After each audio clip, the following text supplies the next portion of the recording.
तो आज की मेजर न्यूज जो है वो डील करती है कि यूएसए ने डिक्लेयर किया है वेनेजुएला की करंट गवर्नमेंट को एज अ टेररिस्ट रजीम। उसके पीछे का रीजन क्या है, देन सेबी के नए ब्रोकरेज नॉर्म्स क्या है, पुराने नॉर्म्स के अंदर क्या क्या चेंजेस लेकर आए गए हैं, किस तरीके से ये सिंप्लीफिकेशन प्रोसेस जो है वो कैरी आउट किया जा रहा है by the market regulator, then Putin ने वार्न किया है यूक्रेन को, एंड फाइनली आपको क्या लगता है या मेरा पॉइंट ऑफ व्यू भी क्या है कि फाइनली कि जो ये लड़ाई है यूक्रेन के साथ वो खत्म होगी रशिया की करंटली या नहीं होगी। ठीक है, तो इसको डिस्कस करेंगे। Welcome to sleepy classes. आज 18 दिसंबर 2025 के करंट अफेयर्स को डिस्कस करेंगे from the Hindu and related multiple choice questions को भी डिस्कस करेंगे। तो पहली न्यूज क्या कहती है, BRICS shift gears as Brazil passes the gavel to India amid global tensions। सो अब प्रॉब्लम क्या है यहाँ पर, अभी आप देखो कि जो ब्रिक्स की प्रेसिडेंसी है वो रोटेट होती है बेस्ड ऑन कि आपका जो अल्फाबेटिकल ऑर्डर में आपके जो मेंबर्स हैं 11 मेंबर्स हैं वो है किस लेवल पे, है ना, या किस ऑर्डर के अंदर वो प्लेस्ड हैं। सो ब्रिक्स के बाद अगर आप देखो ब्राजील के बाद इंडिया की टर्न है प्रेसिडेंसी की, तो बाय द टाइम जब ब्रिक्स की प्रेसिडेंसी ब्राजील के पास थी तो ब्राजील जो है इट फेस मेजर प्रॉब्लम्स किस तरीके से अगर हम देखें तो ग्लोबल टेंशन यहाँ पर थी ही। ब्रिक्स के ऊपर ये टाइम एंड अगेन एलिगेशंस लगाए जा रहे थे कि वो नई करेंसी भी मे बी लॉन्च कर सकते हैं आने वाले टाइम पे, है ना। एंड यहाँ पर ब्रिक्स नेशंस जो है उनको बोला गया, क्योंकि अब सिंस उसके अंदर डेवलप्ड नेशंस भी हैं, डेवलपिंग नेशंस भी हैं, बट ब्रिक्स का ये आइडिया था, ये कॉन्सेप्ट था कि जनरली जो डेवलप्ड नेशंस है वो डेवलपिंग नेशंस को यहाँ पर एड प्रोवाइड करते हैं, बट ब्रिक्स का आइडिया बिल्कुल ऑपोजिट है। ऑपोजिट इन द सेंस कि जो डेवलपिंग नेशंस है विद इन द ब्रिक्स वो डेवलप्ड नेशंस को यहाँ पर हेल्प कैसे कर सकते हैं। तो ये अब रीजनल कोऑपरेशन की भी बात करता है। एंड इसी वजह से अगर आप देखोगे कि इस बार का जो ब्रिक्स का समिट भी हुआ वहां पर 11 के 11 मेंबर्स प्रेजेंट थे। ठीक है, members and even partner members जो है वो भी प्रेजेंट थे, and it is for the very first time कि ये चीज पॉसिबल हो पाया है कि ब्रिक्स नेशंस ने अपनी स्ट्रेंथ दिखाई। क्यों? क्योंकि एमिड के अब नई करेंसी निकालने की तो बात की जा रही थी, बट जो ट्रंप है उन्होंने ये चीज भी बोली थी कि अगर ऐसा कुछ किया गया एंड यूएस डॉलर की जो वैल्यू है इन द मार्केट अगर गिराने की कोशिश की गई तो ब्रिक्स नेशंस के ऊपर 100% सैंक्शंस लगने के चांसेस भी हैं। ठीक है, तो ऐसा कुछ यहां पर नहीं हुआ, एंड ये सब कुछ कब हुआ, ब्राजील की प्रेसिडेंसी के टाइम पे हुआ।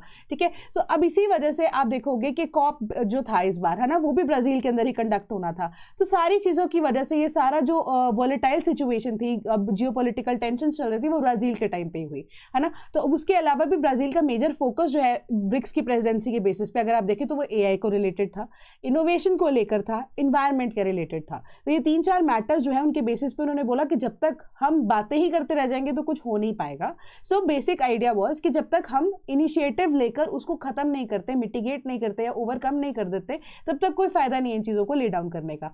एंड उन्होंने इस बात की आश्वासना दिखाई है कि जो फ्रेमवर्क यहाँ पर ले डाउन किया है ब्राजील ने, है ना, उसी फ्रेमवर्क के ऊपर एक्चुअली में काम जितना ब्राजील ने किया है अपनी प्रेसिडेंसी के टाइम पे, इंडिया भी वही सेम लाइन के ऊपर चलेगा। क्योंकि इंडिया और ब्राजील के जो टाइज है ड्यूरिंग दिस टाइम पीरियड या ड्यूरिंग दिस वॉलेटिलिटी वो काफी ज्यादा बेटर यहाँ पर होते हुए नजर आए हैं। तो फाइनली कहने का मतलब है जो गैवल है, ठीक है, या टॉर्च है, वो अब इंडिया की तरफ या इंडिया के खेमे में आ गई है, एंड वही वॉलेटिलिटी अभी भी एग्जिस्ट करती है। ठीक है, कि इवन 50% टैरिफ जो है ब्राजील के ऊपर भी लगाए गए थे, बट ब्राजील के जो टैरिफ है यूएसए के द्वारा विड्रॉ भी करा लिए गए। अब इंडिया के कॉन्टेक्स्ट में अगर आप देखो वो चीज पॉसिबल होती है या नहीं होती है, डिपेंड्स अपॉन कि यूएस के साथ हमारी जो डील है मार्केट में वो कैसे होगी, है ना। तो आपको बेसिक सी चीजें यहाँ पर यही बताई है कि इंडिया जब अब प्रेसिडेंसी 1 जनवरी से लेगा, है ना, वैसे ऑल्दो दे तो दी गई है, बट अब 1 जनवरी से 31 दिसंबर का जो ये साइकिल चलता है उसके अकॉर्डिंगली अगर आप देखो तो इंडिया जो है वो अब 4 पिलर्स के ऊपर काम करने की बात करेगा। कौन से 4 पिलर्स है? Resilience, innovation, cooperation and sustainability with the ongoing initiatives on climate change, artificial intelligence and scientific cooperation set to continue. तो साइंटिफिक कोऑपरेशन, एआई, ठीक है, ये सारी या इनोवेशन की जब हम ऑल टुगेदर बात करते हैं या ब्राजील के आइडियाज हैं, उसके अलावा इंडिया ने अपना क्या क्या ऐड किया है वो इसका पार्ट यहाँ पर है। ठीक है, तो बिल्कुल सिंपल सी न्यूज से सिंपल लैंग्वेज मैंने आपको ये चीजें समझा दी हैं। सो इससे रिलेटेड अब क्वेश्चन को डिस्कस करते हैं। सिंपल सा ही क्वेश्चन है, consider the following in the context of BRICS. BRICS outreach was launched in 2010 by Brazil. Second statement है कि BRICS plus was launched in 2017 by China. Which of the statements above are correct? So the correct answer is option number B. ठीक है, second statement correct है। BRICS outreach जो है उसको launch किया गया था इन द ईयर ऑफ 2013। ठीक है। ब्रिक्स प्लस जो है उसको लॉन्च किया गया था इन द ईयर ऑफ 2017। तो ब्रिक्स 2013 में आउटरीच प्रोग्राम को लॉन्च किया गया था, वो किया गया था बाय साउथ अफ्रीका, ठीक है। एंड जो ब्रिक्स प्लस है वो चाइना के द्वारा लॉन्च किया गया था 2017 में। तो ब्रिक्स आउटरीच जो है इस तरह की मीटिंग है ब्रिक्स मेंबर कंट्रीज के बीच में एंड उन मेंबर्स के बीच में जो कि geographical region of the country के अंदर फॉल करते हैं, currently holding the rotating presidency. तो कहने का मतलब है यही है कि ब्रिक्स के नेशन है, सपोज करो India is a nation of BRICS, ठीक है, एंड इंडिया जब प्रेसिडेंसी होल्ड कर रहा है तो आसपास वाले रीजन्स जो कि आसपास वाली countries within the region जो कि ब्रिक्स का मेंबर यहाँ पर नहीं है एंड उनके एनुअल समिट या मीटिंग के लिए उनको जब इनवाइट किया जाता है तो ब्रिक्स आउटरीच का पार्ट बनेगा, ठीक है। ब्रिक्स प्लस का आइडिया क्या है कि कोई भी अब कंट्री जो कि इनवाइट की जाती है फॉर अ समिट जो कि मेंबर कंट्री अब नहीं है, ठीक है, और उस ज्योग्राफिकल रीजन के अंदर फॉल यहाँ पर नहीं करती है, तो वो ब्रिक्स प्लस का पार्ट हो जाएगा। तो ये दो डिफरेंट चीजें यहाँ पर हैं। Then Indian army leaves for desert cyclone 2 military exercise. तो आपको ये पता होना चाहिए डेजर्ट साइक्लोन 2 है, कौन सी कंट्रीज इन्वॉल्व है, इंडियन मिलिट्री इन्वॉल्व है, देन यूएई की जो मिलिट्री है वो इसमें पार्टिसिपेट करेगी। सेकेंड एडिशन है डेजर्ट साइक्लोन का एंड अबू धाबी में इस बार होने जा रहा है December 18 to 30, ठीक है। मेजर आइडिया क्या है, प्राइमरली एक battalion of mechanised infantry regiment जो है आपस में इसमें हिस्सा लेंगी एंड रिप्रेजेंट किया गया है इसको contingent similar to the strength of 53 mechanised infantry battalion. दोनों ही सेम काउंटर पार्ट जो है, अब यूएई की बात करें इंडिया की बात करें तो सिमिलर काइंड ऑफ बटालियंस को इन्वॉल्व किया गया है ताकि इंटरऑपरेबिलिटी डेवलप की जा सके एंड स्ट्रेंथन किया जा सके डिफेंस के टाइम पर अगर कोऑपरेशन रिक्वायर्ड होती है between the two आर्मीज, that is UAE के जो लैंड फोर्सेज हैं and Indian army. Simple see आपकी न्यूज थी, ठीक है। देन आपका क्वेश्चन क्या है, मिलिट्री अब आपकी एक्सरसाइज सही है। Then Khanjar Mongolia, Dustlik that is Kyrgyzstan, nomadic elephant Uzbekistan, how many pairs is are correctly matched? So the correct answer is option number D, ठीक है। तो हमारी जो अब खंजर है, ठीक है, यहाँ पर खंजर आपको दी गई थी मंगोलिया के साथ, खंजर आएगी आपकी किर्गिस्तान के साथ, उज्बेकिस्तान के साथ आपकी डस्टलिक आती है एंड देन उसके बाद मंगोलिया के साथ नोमैडिक एलिफेंट आती है, ठीक है। तो ये इसका करेक्ट आंसर था option number D. Then next news क्या कहते हैं, navy commission second MH-60R copter squadron the ospreys at INS Hansa, ठीक है। अब INS हंसा क्या है, INS Hansa is a naval airbase, ठीक है, नेवल एयरबेस जो कि अब गोवा के अंदर स्थित है। तो गोवा का जो इंटरनेशनल एयरपोर्ट है दैट इज डैबलिम एयरपोर्ट, ठीक है।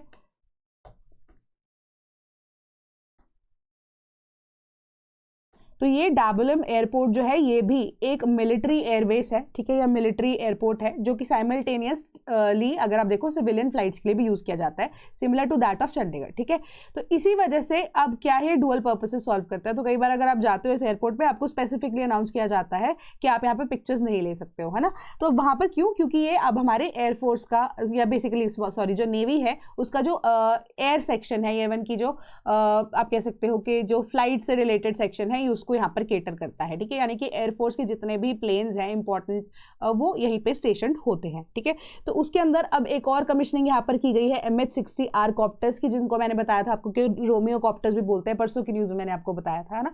तो यूएसए से आए गए थे एंड उनकी एक स्क्वाड्रन जो है वो जोधपुर में प्लेस होनी थी, एक स्क्वाड्रन जो है अब यहाँ पर गोवा के अंदर प्लेस की गई है, ठीक है। तो इससे क्या होगा कि जो हमारी नेवी है उसकी स्ट्रेंथ को और ज्यादा यहाँ पर बूस्टअप जो है हुआ है एंड नेवी का जो 75th ईयर है वो कंप्लीट यहाँ पर हुआ है एंड उसी के डे ऑफ कंप्लीशन के आसपास ही जब ये ऐसी कमिश्निंग की जाए of the most you can say advance kind of helicopters, ठीक है। तो फिर इस वजह से क्या होगा कि आप कह सकते हो कि जो अब इंटरऑपरेबिलिटी तो बढ़ाने की बात है ही है, but interoperability with in the 3 services of India, ठीक है, not with in the other countries, ठीक है, with in the 3 services of India, तो वो बेटर बूस्टअप यहाँ पर हो सकती है एंड खुद की स्टेल्थ जो है वो नेवी की वो और ज्यादा बढ़ रही है, ठीक है। तो ये सिंपल सी आपकी न्यूज थी।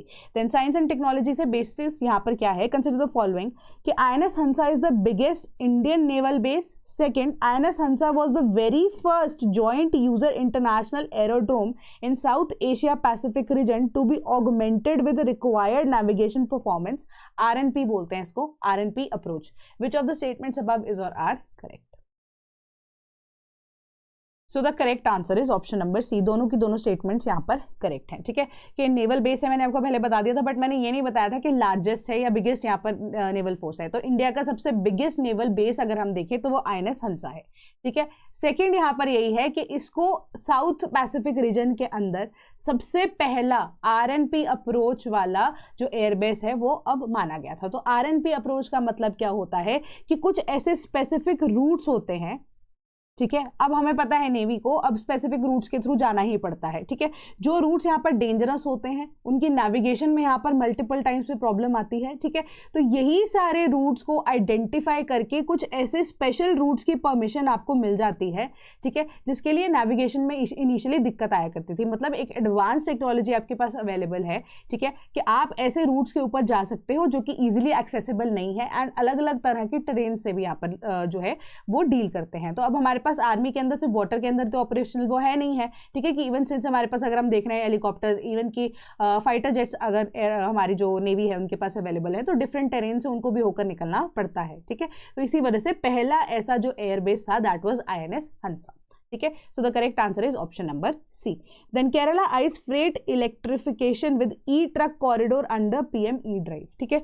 सो अब क्या है, ई-ट्रक जो कॉरिडोर है, इलेक्ट्रिफिकेशन की यहाँ पर बात की जा रही है, ठीक है, कि इलेक्ट्रिसिटी या इवन की मेजर आइडियाज के पीछे का क्या है। तो केरला गवर्नमेंट जो है इसमें प्राइवेट सेक्टर की थोड़ी सी इन्वॉल्वमेंट की वजह से उनके पास एक प्रपोज्ड मॉडल है, उसके अकॉर्डिंगली उन्होंने बोला कि NH66 जो है उसके आसपास, जो कि एक मेजर फ्रेट कॉरिडोर है, फ्रेट क्या होता है, जो सामान एक जगह से दूसरी जगह पर लेकर जाया जाता है, कि उस कॉरिडोर के बेसिस पे हम क्या करते हैं कि इलेक्ट्रिफिकेशन का प्रोसेस जो है वो शुरू कर देते हैं विद रिस्पेक्ट टू कि जो अब हमारे पास व्हीकल्स हैं, ई-व्हीकल्स आते हैं, जिसमें मेजरली कंज्यूमर जो है या इवन जो रिटेल व्हीकल्स हैं जो कि सेल्फ ड्रिवन व्हीकल्स हैं वो एग्जिस्ट करते हैं। प्लस अब जो अगर हम चाहते हैं कि क्लाइमेट चेंज या नेट जीरो कार्बन एमिशंस के ऊपर हम इतना ज़्यादा फोकस करें, तो अब हम जो ट्रक्स बेसिकली उनको भी इलेक्ट्रिक ट्रक्स जो हैं उनको भी ज़्यादा बढ़ावा यहाँ पर देना शुरू करते हैं। तो केरला के मॉडल के बेसिस पर उन्होंने बोला कि रिपीटेडली जो चार्जिंग स्टेशंस हैं उनको भी स्टेशन तो किया ही जा सके, बट कुछ ऐसा मॉडल हो सके रोड्स पे चलते चलते जो ट्रक्स है ना वो खुद से ही चार्ज होना शुरू हो जाए,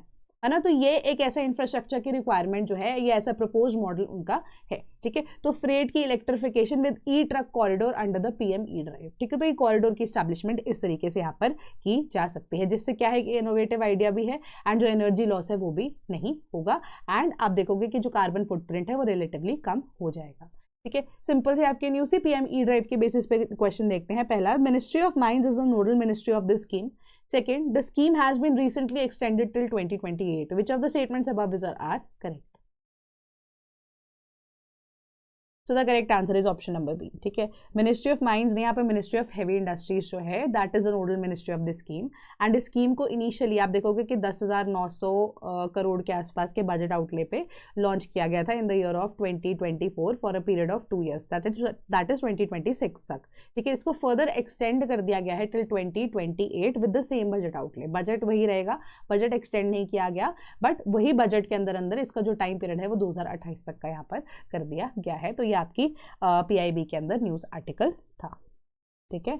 2024 के अंदर इसको लॉन्च किया गया था 10,900 करोड़ के बजट पे 2 साल के लिए, बट इसको फर्दर एक्सटेंड करके 31 मार्च 2028 तक कर दिया गया है and ministry of mines is the so Ministry of Heavy Industries is the nodal agency and not the Ministry of Mines. Then Pakistan's military chief Asim Munir in spotlight over Trump's Gaza plan. So मैं मोटी मोटी आपको चीज़ बता देती हूँ कि क्या story line यहाँ पर चल रही है।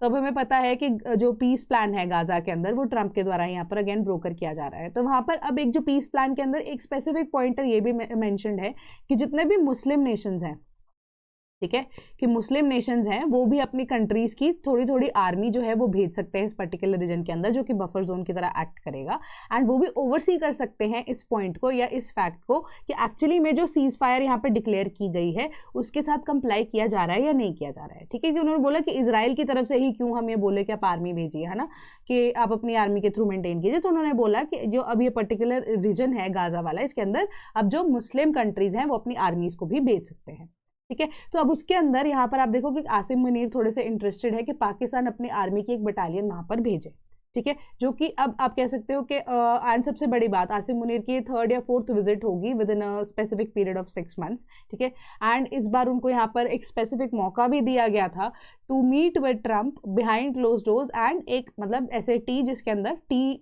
वाली पोजिशन एज इन के टी के लिए उनको इन्वाइट किया गया था। ठीक है, and they both were alone. ठीक है, कोई भी तरह का डिप्लोमेट यहाँ पर अवेलेबल नहीं था, किसी भी तरह का कुछ ऐसे नहीं है, तो बिहाइंड क्लोज डोर्स जो है उनकी मीटिंग यहाँ पर वो भी कंडक्ट हुई है।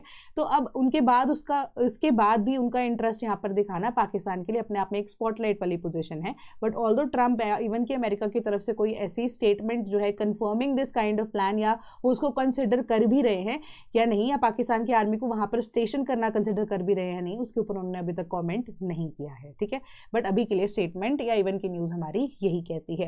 Then Putin says Russia will seek to extend gains in Ukraine if peace talks falter। तो कहने का यहाँ पर यही मतलब है कि मैंने आपको पहले ही बताया था, यूएस जो है बीच वाली पार्टी यहाँ पर बन गया है। ठीक है, एक तरफ यूक्रेन है, एक तरफ यहाँ पर रशिया है। ठीक है, एक तीसरा यहाँ पर जो पार्टी है, चौथी पार्टी ओवरऑल अगर हम देखें वो यूरोपियन यूनियन है। ठीक है, अब ये मुद्दा ऐसा चल रहा है कि ये दोनों चाहते हैं कि लड़ाई खत्म हो जाए, एंड यूएस से जो चाहता है वो भी लड़ाई खत्म हो जाए। एक मेजर पॉइंट यही था कि यूरोपियन यूनियन जो है वो एक तरह से चाहता भी है लड़ाई खत्म हो जाए, बट वो नहीं चाहता लड़ाई खत्म हो जाए। क्यों? क्योंकि यहाँ का पैसा उन्हें देना पड़ जाएगा। ठीक है, सो फाइनली अब क्या यहाँ पर चल रहा है कि यूरोपियन यूनियन की हेल्प लेते हुए यूक्रेन ने ये तो बोल दिया कि हम नहीं चाहते कि अपनी कोई भी टेरिटरी को सीड करे इवन टू रशिया। ठीक है, तो नए यहाँ पर ड्राफ्ट प्लान्स को बनाया गया था, दोबारा से इसके ऊपर काम किया गया। ठीक है, जो कि अभी रशिया को दिए जाने हैं, बट ये प्लान या जो ड्राफ्ट आइडियाज है वापस से दिए जाने से पहले रशिया की तरफ से यूक्रेन को ये वार्निंग आई है कि ऑलरेडी जो मेजर चीजें, अगर हमें जो मेजर रीजन है हमारे कंट्रोल के अंदर वो तो रहेंगी ही रहेंगी, कि अभी peace plan since under talks है, तो अभी हमने कोई भी ऐसा यहाँ पर मेजर डिसीजन नहीं लिया, तो एक तरह से एक आप कह सकते हो बफर जोन जो है हमारी आर्मी ने कंसिडर कर लिया है। ठीक है, बट अगर जो डिमांड्स मेजरली टेरिटरी को लेकर रशिया की अगर नहीं मानी गई, अभी तो हम डिप्लोमेटिक टाइज के बेसिस पे, डिप्लोमेटिक चैनल्स के थ्रू बात कर रहे हैं कि अगर यूक्रेन उसके ऊपर एग्री नहीं करता है बेस्ड ऑन द फैक्ट कि यूरोपियन यूनियन जो है उनकी बैकिंग यहाँ पर है। ठीक है, उन्होंने बोला कि यूक्रेन जो है वो यूरोपियन यूनियन की बैकिंग की वजह से ऐसा कोई डिसीजन अगर लेता है, ठीक है, तो रशिया जो अभी इनिशियली यहाँ पर डिप्लोमेटिक टाइज के थ्रू काम कर रहा है वो मिलिटरीली भी उसको हासिल कर सकता है। सो अभी वो कह रहे हैं कि हम सिर्फ शांति से ये काम कर रहे हैं। ठीक है, कि आपका आराम से काम हो सके, पीस के तरीके से काम हो सके, बट अगर आप नहीं करना चाहते तो हमें हथियार उठाने पड़े तो हम उठाएंगे। एंड उन्होंने ये बोला कि यूक्रेन को भड़काने में यूरोपियन यूनियन का मेजर हाथ यही है कि बार बार रशिया के ऊपर एलिगेशन लगाए गए हैं कि यूरोपियन यूनियन एंड इवन के आप कहोगे कि नेटो वाले जो नेशंस हैं उनकी टेरिटरी है, उनके ऊपर हमला करने का कोई प्लान रशिया का है, तो रशिया ने डायरेक्टली सिरे से इस चीज़ को नकार दिया है।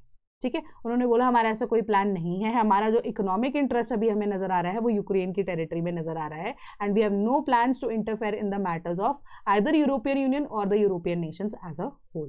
ठीक है, तो ये सिंपल सी आपकी न्यूज है। Then next, ICG ship that is Indian Coast Guard की जो शिप सार्थक है makes first port call at Iran Chabahar.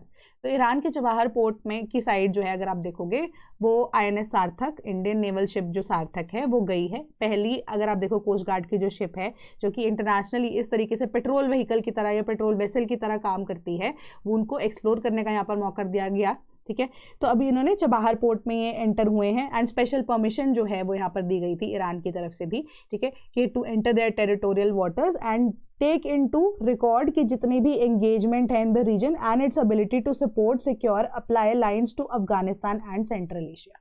ठीक है, कि जो भी अब इंडिया एक्सप्लोर करना चाहता है चीज़ें कि किस तरीके से टाई जो है, इवन ओमान की भी जब हम बात करते हैं ओमान के साथ, अब आप नेक्स्ट न्यूज़ हमारी एक्चुअली में वही है कि हमारा अगर फ्री ट्रेड एग्रीमेंट भी उनके साथ साइन होना है ना, तो हमें यहाँ पर शिपिंग रूट्स हैं उनको आइडेंटिफाई करना बहुत ज़्यादा ज़रूरी है। तो इसी वजह से जो हमारा इंडिया का विजन भी है सागर एंड महासागर विजन, वो भी इससे फुलफिल हो सकता है। तो उसका इनिशियली आप कह सकते हो कि फाउंडेशन तो ले डाउन कर दिया गया है, उसके ऊपर इंप्लीमेंटेशन का पहला काम यहाँ पर चल रहा है। Then India Oman to sign free trade pact today. ठीक है, तो अब फ्री ट्रेड पैक्ट हो रहा है इंडिया और ओमान के बीच में, दोनों की जोग्राफिकल लोकेशन आपको पता है ना, हमने पहले क्वेश्चन डिस्कस किया था। देन अब बस आपको ये देखना है कि फ्री ट्रेड एग्रीमेंट जो है वो किस किस एरियाज के अंदर हो रहा है, दैट्स इट। ठीक है, फ्री ट्रेड एग्रीमेंट जो है वो हो रहा है सेक्टर्स कौन से textile, footwear, automobiles, gems, jewellery, renewable energy and auto components. ठीक है, अब आप एक चीज़ और सोचो कि ये जो कंपोनेंट्स हैं, टेक्सटाइल हो गया, फुटवेयर हो गया, automobiles, gems, jewellery, renewable energy and auto components, major market India की किस कॉन्टेक्स्ट में यहाँ पर हमने रिसेंटली डिस्कस की थी? जब हम बात कर रहे हैं टेक्सटाइल की और ज्वेलरी की और जेम्स की, तो यूएसए या इवन फुटवेयर भी, है ना। अगर हम बात कर रहे हैं यहाँ पर ऑटो कंपोनेंट्स की, ठीक है, ऑटो कंपोनेंट्स के कॉन्टेक्स्ट में हमने रिसेंटली मैक्सिको की बात की थी।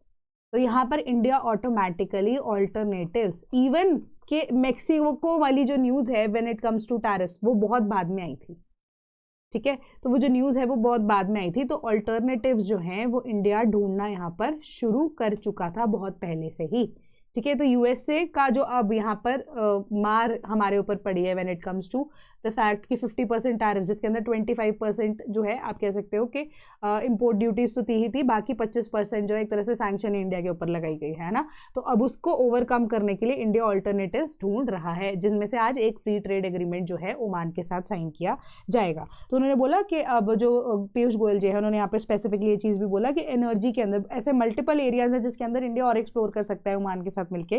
पहला है एनर्जी ट्रांजिशन, दूसरा है infrastructure, multi modal logistics and export warehouses, तीसरा है यहाँ पर फूड सिक्योरिटी, चौथा है स्टार्टअप्स के केसेस में, ठीक है।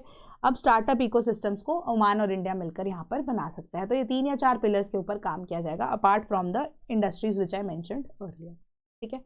Then next, anti-collision system installed on 2000 kilometre of rail network, Vaishnaw tells Lok Sabha.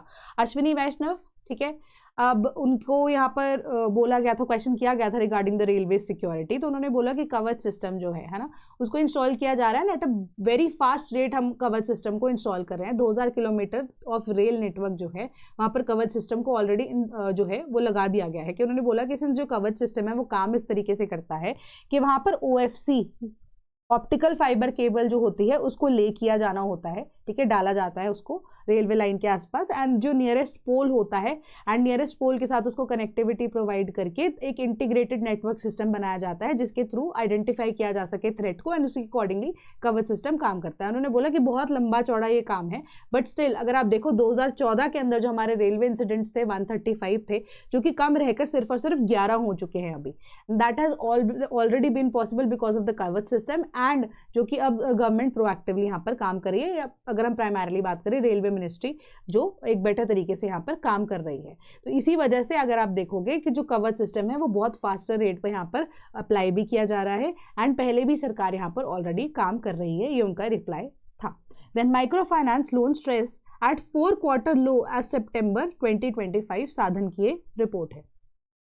तो अब यहाँ पर मैं आपको सिर्फ इतनी सी बात बता रही हूँ कि माइक्रो फाइनेंस लोन जो है उसका बेसिस क्या है। माइक्रो फाइनेंस जो लोन स्ट्रेस है एट 4 क्वार्टर लो। अब माइक्रो फाइनेंस के अंदर जो आपको लोन्स यहाँ पर प्रोवाइड किए जाते हैं, छोटे छोटे लोन्स, माइक्रो मतलब छोटे, फाइनेंस मतलब पैसे से रिलेटेड काम है, छोटे छोटे पैसे से रिलेटेड जो काम है, ठीक है। तो वही लोन्स का जो स्ट्रेस है वो 4 क्वार्टर से आप देखो कंटिन्यूसली वो लो पे ही जा रहा है। यानी कि जो हमारे नॉन परफॉर्मिंग एसेट्स हैं व्हेन इट कम्स टू छोटे लोन्स या कोई किसी भी तरह का लोन हो जो कि माइक्रो फाइनेंस सेक्टर के साथ डील करता है, वो अब कम होता जा रहा है, ठीक है। कि जो क्वालिटी ऑफ लोन्स हैं जो कि रिसेंटली लास्ट 1 या 2 साल के अंदर लिए गए वो बेटर तरीके से रीपे किए जा रहे हैं, एंड इवन के जो पुराने लोन्स हैं वो भी बेटर तरीके से यहाँ पे रीपे किए जा रहे हैं। तो आपको ये मेजरली न्यूज़ यही चीज़ बताती है। बाकी इन डिटेल में अगर आपको बताना चाहूँ तो उन्होंने बोला कि जो अब माइक्रो फाइनेंस सेक्टर जो है एक स्टडी इंप्रूवमेंट दिखाई है उसने दिसंबर 2024 के बाद, सिग्नल करते हुए कि एक start of its recovery after N extended period of pandemic induced financial stress. तो उन्होंने बोला फाइनेंशियल स्ट्रेस जो है उस टाइम पे इसलिए ज़्यादा हो गया था कि पैंडेमिक के टाइम पे 2020-21 के टाइम पे अगर आप देखो लोगों के पास पैसा नहीं था तो लोन तो यहाँ पर रीपे कहाँ से ही करते हैं, है ना, क्योंकि वर्क फ्रॉम होम जॉब्स हो गई थी, कई जो सेक्टर्स हैं उनकी यहाँ पर जॉब भी चली गई थी, लोगों की काफ़ी ज़्यादा ले ऑफ्स भी यहाँ पर देखने को मिले थे। तो जो नॉन परफॉर्मिंग एसेट्स हैं ना वो बहुत ज़्यादा बढ़ गए थे। तो उन्होंने बोला कि अब डिफरेंट कैटेगरीज होती हैं इनके पास कि 180 डेज अगर हो गए हैं तो 180+ कैटेगरी में डाल दिया कि लोन जो है कितना ओवरड्राफ्ट हो चुका है, आपका 90 डेज है तो 90+ कैटेगरी में कितने हैं। तो ये परसेंटेजेस के बेसिस पे आपको यहाँ पर बताया गया है कि कितना जो है वो परसेंटेज कमी आई है पहले के डेटा के अकॉर्डिंगली, जो कि आपका इतना ज़्यादा डिटेल में बनता नहीं है पढ़ना, बट मैंने आपको बता दिया कि कैटेगराइजेशन इस तरीके से की गई है। तो जो नॉन परफॉर्मिंग एसेट्स हैं वो अब कम होने शुरू हो गए हैं पैंडेमिक के बाद। 2024 दिसंबर के बाद आप देखो continuously for the fourth quarter जो परफॉर्मेंस है नॉन परफॉर्मिंग एसेट्स की वो कम होती जा रही है, एंड जो नंबर या क्वालिटी ऑफ लोन है या जो रीपेमेंट शेड्यूल है उसके अकॉर्डिंगली काम बेटर होता जा रहा है। एंड लास्ट 2 ईयर्स के अंदर अगर आप देखो क्वालिटी ऑफ लोन्स जो है वो इंक्रीज यहाँ पर होते हुए नजर आए हैं, यानी कि माइक्रो फाइनेंस सेक्टर जो है वो रिलेटिवली अब स्टेबल होना वापस से शुरू हुआ है। Then Rajya Sabha passes bill for 100% FDI in insurance sector. हमने पहले ये न्यूज़ डिस्कस कर ली थी, ठीक है, कि एफडीआई इन इंश्योरेंस सेक्टर का क्या मतलब है। 74% का जो कैप है for the FDI for under the insurance sector वो भी यहाँ पर कम हटाने के बाद 100% तक एफडीआई यहाँ पर पॉसिबल है इंश्योरेंस सेक्टर के अंदर। तो स्पेसिफिकली इस न्यूज़ के अंदर आपको एक एडिशनल चीज़ यहाँ पर और बताई गई है कि अब जो फाइनेंस मिनिस्टर है उन्होंने ये स्टेटमेंट दी है कि अब अगर आप एलिगेशन बार बार गवर्नमेंट के ऊपर यही लगाए जा रहे हो कि फाइनेंस सेक्टर अगर एफडीआई हो रहा है तो प्रॉफिट सारा का सारा कंपनीज जो है खुद से बाहर लेकर चली जाएंगी, तो ऐसा नहीं होगा। तो अगर वो कह रहे हैं कि आगे से हमारा जो आइडिया यही है कि हम पॉलिसीज इस तरीके से फ्रेम करेंगे कि बिल को इसी तरीके से फ्रेम करेंगे कि जो इंटरेस्ट यहाँ पर एफडीआई के थ्रू या प्रॉफिट जो वो कमा रहे हैं उसके थ्रू जितना भी उनको इंटरेस्ट एटलीस्ट मिल रहा है उन कंपनीज को, एफडीआई कंपनीज को, वही इंटरेस्ट जो है वो इंडिया के गवर्नमेंट में या इवन के सोशल सेक्टर स्कीम्स में वो कंपनीज लगाएं। ठीक है, कहने का मतलब यही कि सोशल सेक्टर स्कीम्स जो हैं वो सिर्फ और सिर्फ अब गवर्नमेंट का काम नहीं रह जाएगा। उन्होंने बोला कि अगर वो 1000 रुपये लगाते हैं फॉर एग्जांपल, उस 1000 से वो 10,000 रुपये अगर कमा लेते हैं, ठीक है, 10,000 रुपये उन्होंने कमा लिए, उसके ऊपर अगर आप सपोज कीजिए उनको इंटरेस्ट कितना आया, 1000 से 10,000 बनाए, इंटरेस्ट आया उनको सपोज कीजिए 2,000 रुपये। तो यही जो 2,000 रुपये हैं सरकार इस तरीके से बिल्स को फ्रेम करेगी कि ये 2,000 जो है वो सोशल सेक्टर की डेवलपमेंट के लिए कंपल्सरीली जो एफडीआईज हैं उनको इन्वेस्ट करना पड़ेगा। ठीक है, कि एट दी एंड जो है आपको 8,000 रुपये या इवन के 10,000 रुपये अगर आए हैं, 2,000 रुपये इस पर इंटरेस्ट है, 12,000 में से आपको 2,000 रुपये जो है सोशल सेक्टर स्कीम्स के अंदर लगाने पड़ेंगे। यानी कि ये जो सोशल सेक्टर स्कीम्स वाला आइडिया है कि सिर्फ और सिर्फ सरकार यहाँ पर खर्चा कर सकती है, वो चीज़ नहीं होगी, नए तरीके से इसमें इसको रीवैम्प किया जाएगा। Then SEBI reviews decades old brokerage norms. तो अभी नॉर्म्स के अकॉर्डिंगली उन्होंने ये बोला, सबसे पहली चीज़ आईपीओ का जो डॉक्यूमेंटेशन प्रोसेस है उसे सिंपल कीजिए।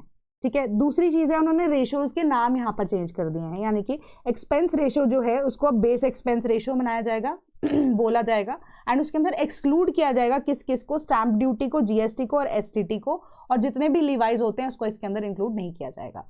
तीसरी चीज़ यहाँ पर चेंज की गई, टोटल एक्सचेंज रेशो जो है will be the sum of BER, that is base exchange ratio, brokerage, regulatory levies and statutory levies। बाकी सारे टैक्सेशन सिस्टम को यहाँ पर हटा दिया, बट अगर आप देखोगे कि अब जो ब्रोकरेज है उसको इंक्लूड किया जाएगा यहाँ पर, स्टैट्यूटरी लिवाइज जो होंगे, रेगुलेटरी लिवाइज जो होंगे छोटे मोटे, उसको इंक्लूड कर दिया गया है। ठीक है, तीसरी चीज यहाँ पर यही होगी। तीसरा है कैपिंग करना। ये जो ब्रोकरेज है ना वो कैपिंग के अंदर, मार्केट के अंदर कैपिंग क्या होता है, एक लिमिट लगाना। ठीक है, एक तो आती है आपकी डेरिवेटिव्स। डेरिवेटिव्स क्या होती है, जिससे कि आपका, आप कह सकते हो कि अगर आप कॉल एंड पुट ऑप्शंस जिसको हम जनरली बोलते हैं ना, ऑप्शंस के अंदर अगर आप डील करते हो तो वो आपका डेरिवेटिव्स का पार्ट बनता है। एक आपकी मार्केट होती है जो कैश के ऊपर यहाँ पर काम करती है ना। तो उन्होंने बोला कि जो कैपिंग है इनिशियली हटाने की बात की जा रही है, बट डेरिवेटिव्स की इवन की अगर आप बात करो कि मार्केट के लिए या कैश के लिए अभी भी, तो अगर उसको लगाया भी जाएगा तो वो बहुत मिनिमल सा होगा, ताकि जो ब्रोकरेज जो है वो भी प्रॉपर तरीके से ब्रोकर्स के पास जा सके, एंड इवन के जो इन्वेस्टर्स हैं, रिटेल इन्वेस्टर्स भी आपके मेरे जैसे या नॉर्मल जनता जो है, इनको और इंटरेस्ट यहाँ पर शेयर मार्केटिंग के अंदर बने। ठीक है, एंड इसके अलावा उन्होंने यही बोला कि अब unbundle the sell side research cost and brokerage charges were not successful in Europe and UK. तो कहने का मतलब यही है कि जब आप किसी भी ऑप्शन या इक्विटी को सेल करते हो ना, आपको ब्रोकरेज इन दैट सिचुएशन देनी ही पड़ती है एट एनी कॉस्ट। ठीक है, जब आप परचेज करते हो तो भी, सेल करते हो तो भी। तो उन्होंने बोला कि ये मॉडल को अगर हम अप्लाई करके देना देखें कि हम सिर्फ और सिर्फ परचेज के टाइम पे ब्रोकरेज चार्ज करें एंड सेलिंग के टाइम पे ना करें, तो उन्होंने बोला यही सेम तरह का मॉडल ना यूरोप में एंड यूके के अंदर चला था, बट वो सक्सेसफुल नहीं हुआ था। तो इसके ऊपर अभी सोचा जाएगा कि क्या किया जाना है या क्या क्या नहीं किया जाना है। देन और क्या चेंजेस लेकर आने जाने हैं, रिव्यूज जो है सिंप्लीफिकेशन के ओल्ड रूल्स के, मतलब जो लैंग्वेज है अब रूल्स की वो सिंपल हो सके, ताकि लेमैन लोग एंड नॉर्मल लोग जो है इसको इजीली समझ पाए। देन अब स्टॉक ब्रोकर्स की रेगुलेशन जो है simplifying the language, dating the contemporary changes among the changes, यानी कि mutual funds and brokerage regulations जो हैं वो अब थोड़े बहुत सिंप्लीफाइड लैंग्वेज के अंदर, एंड जितनी भी रिस्पॉन्सिबिलिटीज है मार्केट की वो डायरेक्ट लैंग्वेज के अंदर स्पेसिफाई करेंगे, घुमा फिरा के उसके ऊपर काम नहीं करने वाले, सिंपल लैंग्वेज में उस चीज को फॉलो किया जाए। Then Prasar Bharati drafts policy to monetise television and OTT content. Prasar Bharati, अब जिसको हम डीडी नेशनल बोलते हैं, जो कि अब सरकार का खुद का चैनल है, जिसके ऊपर उनकी मोनोपोली पहले से हुआ करती थी, जब बाकी चैनल्स यहाँ पर पिक्चर में नहीं थे। प्राइवेटाइजेशन हुई तो बाकी चैनल जो है उनका इंप्रूवमेंट यहाँ पर हुआ है, ठीक है। बट अब यहाँ पर बात कर सकते हैं कि अगर हम ओटीटी प्लेटफॉर्म्स की, तो उनका जो परफॉर्मेंस है, इवन जो अगर नए नए प्रोग्राम्स यहाँ पर लॉन्च किए जा रहे हैं, उसकी मार्केटिंग के लिए, कोलैबोरेशन के लिए यहाँ पर सरकार काम करना चाहती है कि हम खुद के नए शोज लेकर आना चाहते हैं प्रसार भारती, ठीक है। एंड उसकी डेवलपमेंट या इसकी प्रमोशन, प्रचार किस तरीके से, मार्केटिंग किस तरीके से किया जा सके एट ओटीटी प्लेटफॉर्म्स, वो कोलैबोरेशन का ये एफर्ट सरकार यहाँ पर ढूंढ रही है। यानी कि it calls for strategic collaboration domestic and international platforms के साथ, ताकि उनकी रीच बढ़ी जा सके एंड प्रसार भारती का जो कंटेंट है उसको बेटर तरीके से प्रेजेंट किया जा सके और इंडिया का कल्चरल प्रेजेंस जो है वो ग्लोबली नजर आए, ठीक है। नेक्स्ट आपकी न्यूज क्या कहती है कि उत्तराखंड गवर्नर रिटर्न्स यूसीसी और रिलीजियस कन्वर्जन बिल्स। तो यूसीसी यहाँ पर पास किया गया था उत्तराखंड के अंदर, उसके अंदर थोड़े बहुत चेंजेस लेकर आए गए। तो अब बेसिकली यहाँ पे यही है कि religion conversion bills and even की यूसीसी को जो वहाँ के गवर्नर है, गवर्नर का नाम क्या है, लेफ्टिनेंट जनरल गुरमीत सिंह, उन्होंने वापस भेज दिया है बेस्ड ऑन द आइडिया कि कुछ तो ग्रामेटिकल एरर्स देखने को मिले, ठीक है। एंड प्लस उनको जो पेनल्टीज यहाँ पर यूसीसी के under and even religious conversion bills के अंडर जो लगाई गई थी, उनसे वो सहमत यहाँ पर नहीं थे। तो अब यही चीज के बेसिस पे उन्होंने बिल को वापस भेज दिया है। सो अब उत्तराखंड गवर्नमेंट है, उनके पास दो ऑप्शंस हैं। आइदर वो चेंजेस को यहाँ पर रीड्राफ्ट करे, क्योंकि अब असेंट तो नहीं मिला है, उसको वापस भेज दिया गया है, तो उसको रीड्राफ्ट करेंगे पूरा का पूरा, तो उनको वापस से उसको असेंबली में पास कराना पड़ेगा, ठीक है। तो दूसरा ऑप्शन है कि एंड आइदर उसको या तो एज एन ऑर्डिनेंस थोड़े टाइम के लिए यहाँ पर इशू किया जा सके, जब अब उनका जो लेजिस्लेटिव असेंबली है उनका सेशन जब यहाँ पर नहीं होगा। यही दो ऑप्शंस है। बट ऑर्डिनेंस के बेसिस पे अगर आप देखोगे तो वो शॉर्ट पीरियड के लिए ही एप्लीकेबल यहाँ पर होगा। वो शॉर्ट पीरियड के बाद, थोड़े टाइम पीरियड के बाद वो लैप्स हो जाएगा, तो वापस से उसको इंट्रोड्यूस करना पड़ेगा, ठीक है। तो ये सिंपल सा यहाँ पर न्यूज़ आपको कह रही है कि यूसीसी और रिलीजियस कन्वर्जन बिल्स जो है उनको वापस भेज दिया गया है। गवर्नमेंट ने, गवर्नर जो है उन्होंने असेंट यहाँ पर बिल्स को नहीं दी है। Suggest measures to prevent attacks on जजेस, सुप्रीम कोर्ट टू सेंटर। तो अब बेसिकली क्या था कि जब चीफ जस्टिस गवाही थे, उनके ऊपर जूता फेंकने की यहाँ पर जो चीज़ हुई थी, है ना, जो कि बहुत अपने आप में ही निंदनीय है, तो कंटेम्प्ट ऑफ कोर्ट उनके ऊपर जो वकील थे उनके ऊपर नहीं किया गया था। एंड उन्होंने बोला था, चीफ जस्टिस गवाही ने उस टाइम पे, कि ये जो मुद्दे चल रहे हैं कि ये चीज़ें यहाँ पर नहीं होनी चाहिए थी, बट उनके ऊपर किसी तरह का एक्शन यहाँ पर नहीं लिया गया था। बट अब जो present chief justice of India हैं, जस्टिस कांत, तो उन्होंने यही चीज़ बोली है कि अब ये जो मुद्दे चल रहे हैं यहाँ पर, कि इवन की जो कोर्ट है उनकी सैंक्टिटी कुछ होती है, एंड इवन के जो वकील है, अगर वही अब चीफ जस्टिस जैसे पोस्ट के ऊपर या पोस्ट पे बैठे हुए किसी व्यक्ति के ऊपर जूता फेंकेंगे, तो अपने आप में ही बहुत शर्मनाक चीज़ है कि even the association, the bar association में इन इटसेल्फ डिसाइड कि ऐसी सिचुएशन में क्या, क्योंकि पहले तो कोई एक्शन नहीं लिया गया, कि अगर आगे ऐसा कुछ होता है, या इवन की जो सेंट्रल गवर्नमेंट है, how will they protect the people, जो कि अब जुडिशियल सिस्टम को ही प्रोटेक्ट कर रहे हैं, कॉन्स्टिट्यूशन को प्रोटेक्ट कर रहे हैं। तो you should give us guidelines जो कि ठोस हों, ठीक है, कि हम मिटिगेशन के ऊपर यहाँ पर काम नहीं करना चाहते। हम चाहते हैं कि एक स्ट्रिक्ट जो कोड ऑफ कंडक्ट है, आइदर फॉर द पीपल जो कि वकील है, या आइदर फॉर द पीपल जो कि कोर्ट की हेयरिंग या प्रोसीडिंग्स के अंदर ऐसा कोई हरकत करते हैं, तो क्या उसके लिए पेनल्टी होनी चाहिए, आप हमें ये चीज़ को ड्राफ्ट करके बताइए, ठीक है। ये आपकी न्यूज़ कहती है। Then India Ethiopia natural partners in regional peace connectivity, ठीक है। इथियोपिया का दौरा भी था अभी प्रधानमंत्री मोदी का, तो उन्होंने यही बोला कि इट वाज के जो मिस्टर मोदी जो है first global head of the state, जिनको इथियोपिया का हाईएस्ट अवार्ड जो मैंने आपको कल बताया वो दिया गया है। तो अब इंडियन कंपनीज जो है उन्होंने इन्वेस्ट किया है मोर देन $5 बिलियन, ठीक है, इन डाइवर्स सेक्टर्स जैसे कि textile, manufacturing, agriculture, health etcetera, and created more than 75,000 local jobs, ठीक है। तो इसी वजह से अगर आप देखोगे क्लोजर मिलिट्री कोऑपरेशन इथियोपिया के साथ इंडिया की हुई है, इंक्लूड करता है collaboration in cyber security, defence industries, joint research and capacity building, ठीक है। तो आपस में जो कंट्रीज हैं इथियोपिया और इंडिया की जब हम बात करें, उनके जो टाइज है वो बेटर होते जा रहे हैं। Then India reminds Bangladesh of security pledges amid march on Dhaka mission. तो ढाका के अंदर अभी इंटरिम गवर्नमेंट है, फरवरी में उनके इलेक्शन होने हैं। एंड कल परसों के न्यूज़पेपर में ये न्यूज़ थी कि शेख हसीना जो है उनके ऊपर एलिगेशन लगाए जा रहे हैं। शेख हसीना जो कि अभी इंडिया के अंदर असाइलम 2024 के अंदर के बाद से सीख कर रही हैं, तो उनकी तरफ ऊपर एलिगेशन लगाए जा रहे हैं कि उन्होंने अब एक चिंगारी भड़काने की कोशिश की है बांग्लादेश के अंदर ही, ठीक है, कि इलेक्शन जो है वो फ्री एंड फेयर तरीके से ना हो सके, जिसके रिस्पॉन्स में इंडिया की एक्सटर्नल अफेयर्स मिनिस्ट्री का ये भी जवाब आया था कि इस तरीके की कोई भी नॉनसेंस जो है वो बेसलेस है। पहली बात तो कि अगर ऐसी कोई चीज़ यहाँ पर होती है, इंडिया ऐसे लोगों को केटर नहीं करता है, ठीक है। तो उसी चिंगारी के बेसिस पे अब जो इंडियन एम्बेसी है ढाका के अंदर, उसके अंदर अभी आप देखोगे कि जो जेंजीज है वहाँ पर ऑलरेडी एक्टिव है काफ़ी ज़्यादा, है ना। तो उन्होंने प्रोटेस्ट करना शुरू कर दिया था, जिसके रिस्पॉन्स में यहाँ पर इंडिया का ये चीज़ आई है कि इंडिया का अभी अभी आप देखोगे कि रिसेंटली बांग्लादेश की फॉर्मेशन डे था, है ना। इंडिया के लिए भी जो विजय दिवस है वो भी मनाया जा रहा था, तो इकट्ठे दोनों नेशंस ने एक दूसरे के साथ सेलिब्रेट किया, है ना। बट अब एकदम से क्या होगा, इतनी सी न्यूज़ के पीछे आप क्यों भड़क रहे हो, जो कि एक्चुअली में ट्रू भी नहीं है, कि जो इन्फॉर्मेशन यहाँ पर प्रोवाइड की जा रही है वो आपको गलत प्रोवाइड की जा रही है। And the interim government has technically failed to take action against the people, जो कि अब इस गलत एक्टिविटीज़ एंड गतिविधियों में इन्वॉल्व हैं। एंड नाम यहाँ पर इंडिया का लगाया जा रहा है कि free and fair election should be the first priority of the interim government, कि फरवरी के अंदर उसको ईजिली कंडक्ट कराया जा सके। एंड इवन के इंडिया के अगेंस्ट नारे जो है वो बांग्लादेश के अंदर यहाँ पे इस वजह से लगाए भी जा रहे हैं कि इंडिया का नाम आप यहाँ पर इंटरनेशनल लेवल पे खराब करें, जस्ट बिकॉज कि आपकी इंटरिम गवर्नमेंट जो है वो सही तरीके से काम नहीं कर रही है। Then Tamil Nadu to expand cool roof initiative to 297 government schools. तो अब ये क्या है, कूल रूफ जो इनिशिएटिव है, इसके अंडर ना एक लेयर या कोटिंग, क्योंकि तमिलनाडु की जब हम बात करें तो ट्रॉपिकल रीजन के अंदर यहाँ पर वो फॉल करता है ना। तो अब गर्मियों में एंड सर्दियों के टाइम पीरियड पे अगर आप देखो तो जनरली गर्मियाँ ही वहाँ पर रहती हैं।